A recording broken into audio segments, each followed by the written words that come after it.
Bonsoir à toutes et à tous. Lundi 16 septembre, il est l'heure de l'info. C'est reparti pour une saison. L'ouverture générale de la chasse était programmée ce dimanche 15 septembre. Nous avons suivi le temps d'une matinée une battue de sangliers. Ce week-end a clôturé la saison Extra-Lac qui fête les 50 ans du lac du Der. Nous sommes allés découvrir une exposition inédite qui retrace l'histoire des 3 villages engloutis. Et bien sûr, nous parlerons de sport à la fin de ce journal avec notre journaliste Gaël. Les chasseurs de la Haute-Marne reprennent leurs fusils pour une nouvelle saison de chasse. Pour marquer l'ouverture, ce dimanche 15 septembre, une battue de régulation du sanglier a été organisée toute la journée à Andelot. L'animal qui doit être régulé est tout de même chassé depuis le 15 août. Janice Gallard a suivi cette première chasse de l'année.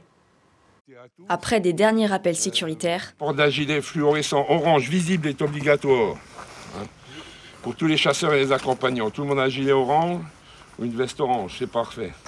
la chasse est ouverte. Des traces.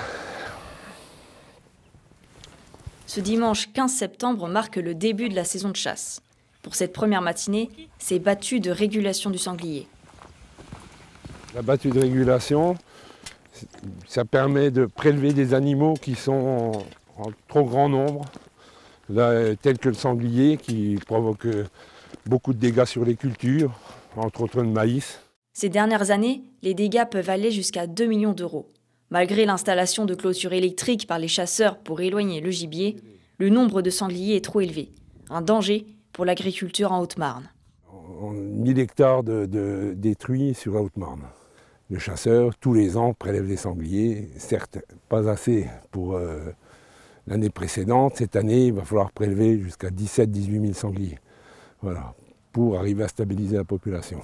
Pendant qu'un groupe de traqueurs et leurs chiens tentent de faire sortir les sangliers des bois, d'autres, comme Pascal, se postent à des endroits stratégiques, attendant patiemment le gibier. Cependant, contrairement aux attentes, aucun coup de feu ne retentit. Le feuillage épais facilite la planque des sangliers et rend difficile leur traque. En fin de matinée, au retentissement des 3 coups de trompe,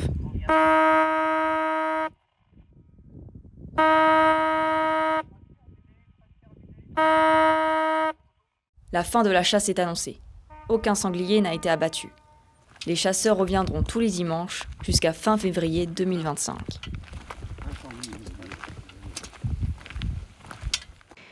Et voici notre chiffre du jour, il s'affiche sur votre écran. Un heureux joueur a eu la chance de remporter la somme exceptionnelle de 14 millions d'euros lors du dernier tirage loto, établissant un nouveau record dans le département. Ce gain est l'un des plus importants jamais enregistrés dans la région Grand Est et il suscite bien sûr une grande curiosité.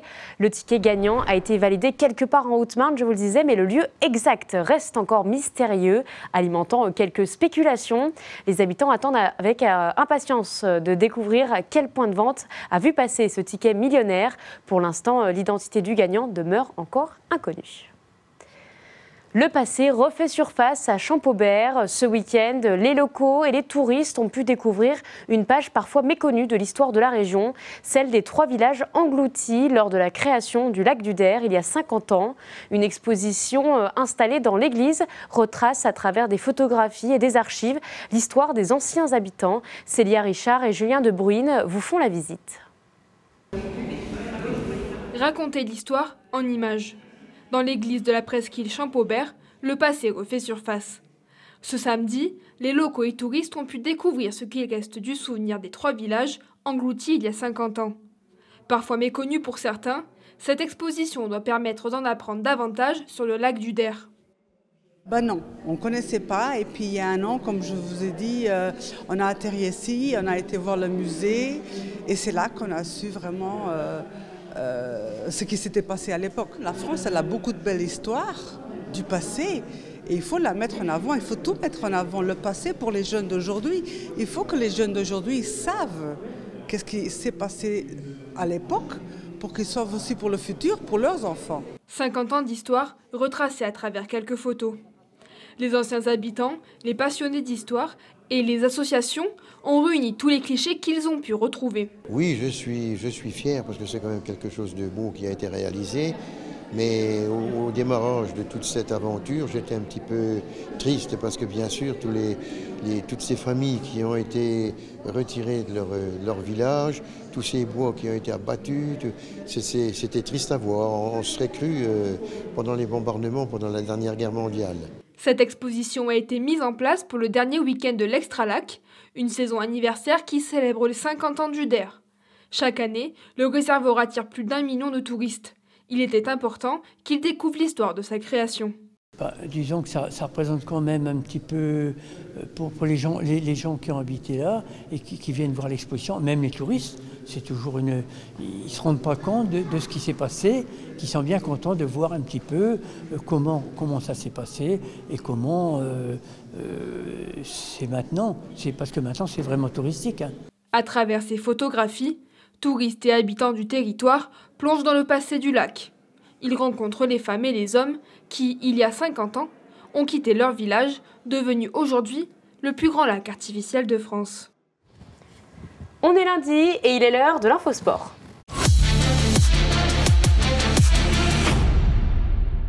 Bonsoir Gaël. Bonsoir Clémentine, bonsoir à tous. Installez-vous confortablement. On est parti pour 10 minutes de sport comme chaque lundi, garanti sans aucune crampe. Et on va parler de sport collectif, on parle de basket. Oui, ce week-end c'était la reprise pour pas mal de championnats et de sports, et notamment le basket. Alors il y a eu des destins différents pour nos équipes en cette première journée.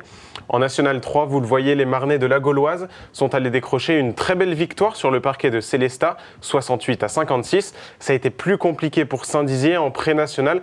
À domicile, les jeunes Bragards ont été battus par Reims, 89-73. Je vous propose d'écouter Gracien Perriot, l'entraîneur de retour dans son club à Saint-Dizier, autour de cette nouvelle saison qui commence pour un groupe tout jeune.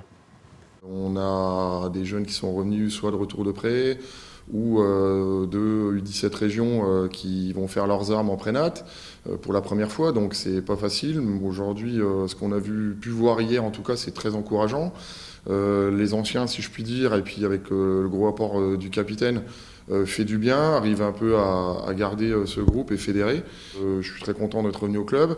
Maintenant, à nous de construire ça, pierre après pierre, et puis on verra ce que ça donne et on fera le bilan.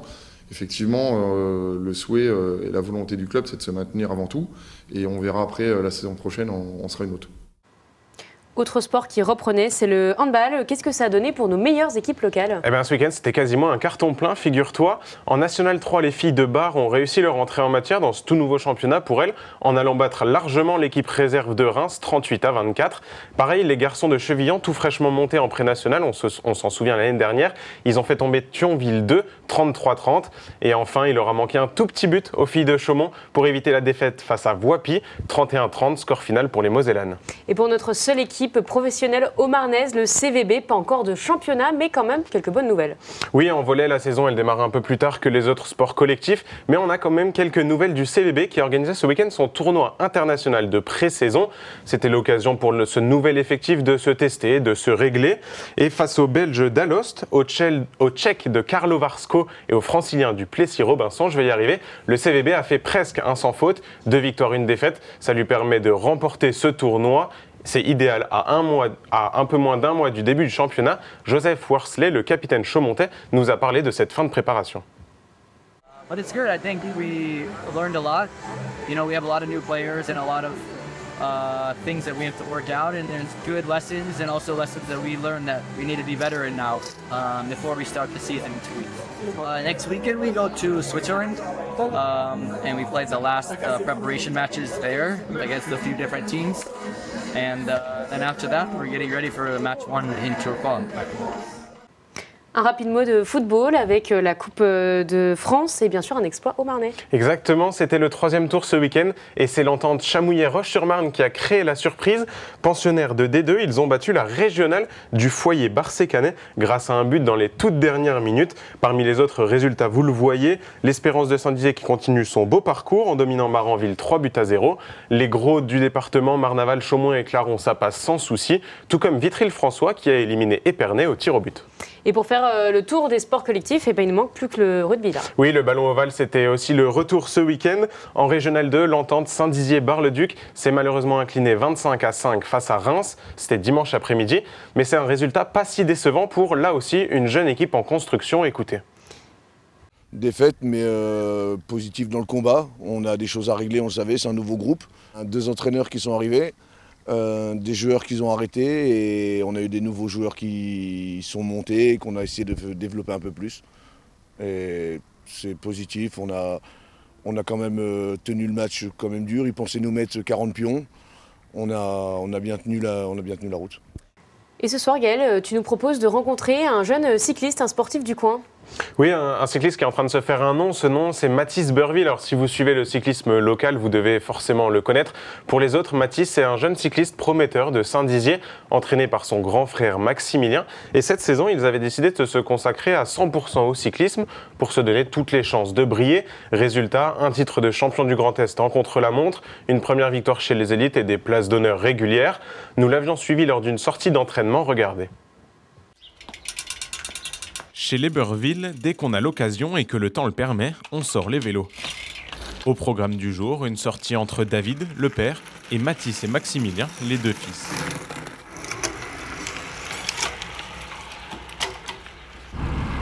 Le petit peloton familial a beau pédaler à plus de 30 à l'heure, la sortie du jour reste plutôt tranquille.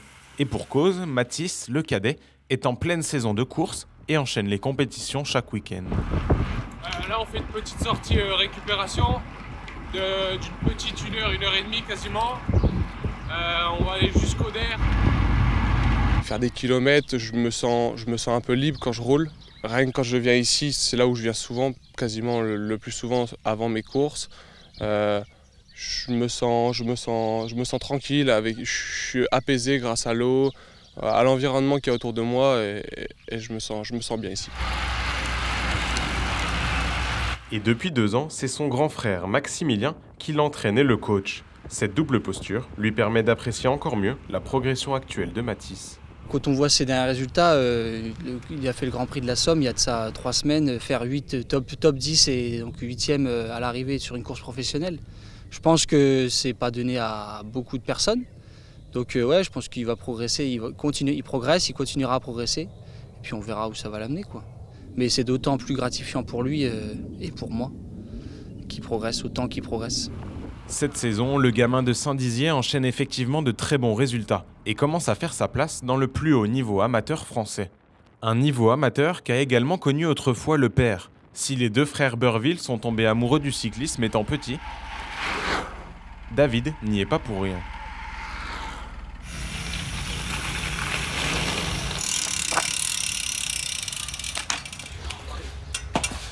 À la maison, l'univers cycliste est quasiment partout, et notamment les trophées du papa.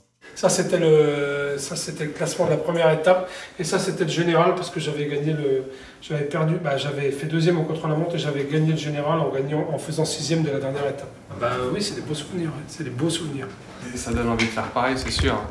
Faire pareil, c'est exactement ce qu'a fait le petit Mathis. Comme papa, il s'est mis au vélo et s'est inscrit à ses premières courses. La première course, je crois que c'était celle-ci en plus. C'était ma première course à Rentières. Et puis c'était ma première victoire. Je découvrais le vélo, les courses de vélo d'ailleurs. Et ça m'avait plu et c'est là que j'ai tout de suite accroché les courses. En 2017. C'est maintenant chez les adultes que Mathis espère aller décrocher ses plus belles victoires et faire briller ce nom de famille. Alors c'est un jeune plein de talent, de quoi attirer l'œil des équipes et il a décidé de partir dans les Vosges. Oui, il quitte le team UVO, on voit son maillot vert et blanc dans le reportage et il va rejoindre le team Inside à Vittel dans les Vosges. C'est une équipe qui joue les premiers rôles dans le cyclisme amateur national et ce transfert, on espère qu'il va permettre à Mathis d'évoluer encore et de sûrement passer un cap. C'est tout ce qu'on lui souhaite. Eh bien, merci Gaël pour tous ces résultats. On te retrouve lundi prochain pour plus d'infos sur le sport. Avec plaisir, à lundi.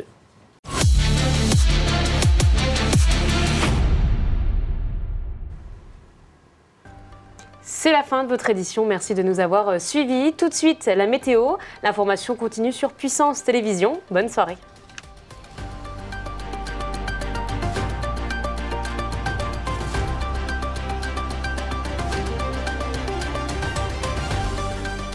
Toute l'actualité en continu à retrouver sur notre site internet et notre application mobile.